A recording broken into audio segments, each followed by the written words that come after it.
جمهورية مصر العربية من القاهرة تقدم كلمتين وبس.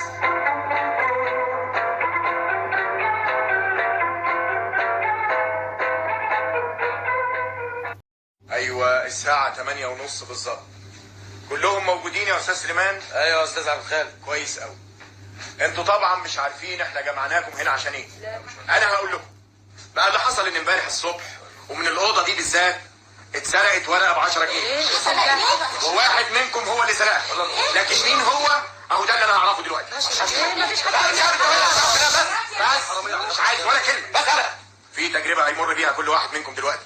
التجربه دي عمرها ما خيبت ابدا، وهي اللي هتدلنا على السارق. ايوه بس يا فندم هتتسرق ازاي ال 10 جنيه دي؟ كانت محطوطه هنا امبارح الصبح على التلسوار ده، والنهارده مش موجوده. تبقى راحت فين؟ واحنا بس عرفنا مين اللي سرقها يا فندم ولا مين؟ انا اللي هعرف دلوقتي. شوفوا بقى، هتلاقوا على الترابيزه الموجوده جوه المطبخ طبق فخار كبير، والطبق ده مقلوب على الترابيزه، وتحت منه انا حطيت ديك صغير صاحي. المطبخ هتلاقوه ضلمه، مش هينوروا غير شمعه انا حطيتها تحت الترابيزه، واظن ان نورها كفايه عشان تقدروا تشوفوا. ايوه يا فندم بس قلت مش عاوز ولا كلمه. واحد منكم هيخرج من الباب ده ويروح على المطبخ، هيلاقي باب المطبخ مفتوح.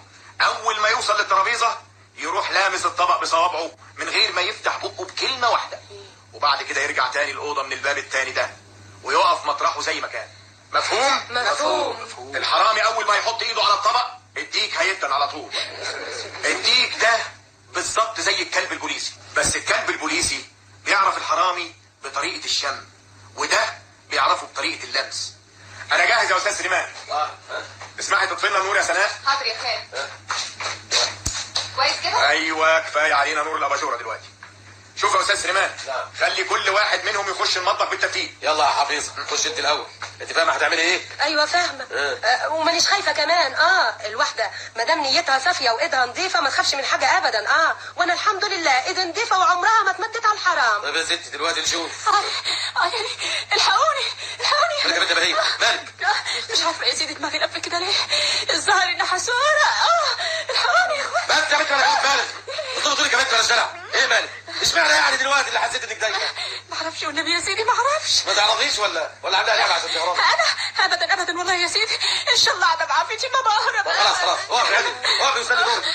يلا يا حفيظه تخشي من الباب ده وتقفليه وراكي، وتعملي زي ما قال لك الاستاذ عبد الخالق. حاضر. تحطي ايدك على الطبق وبعدين تلفي وترجعي من الباب التاني ده. حاضر. يلا.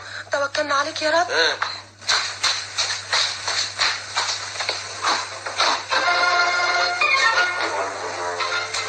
الحمد لله. يا ما انت كريم يا رب. اهو اديك لدا ولا حد سمع له حس. شفت بقى يا سيدي؟ طيب يا اختي اقفي بقى مطرحك تاني. الحمد اللي لله. بعديها. يلا يا سعديه خشي. يلا.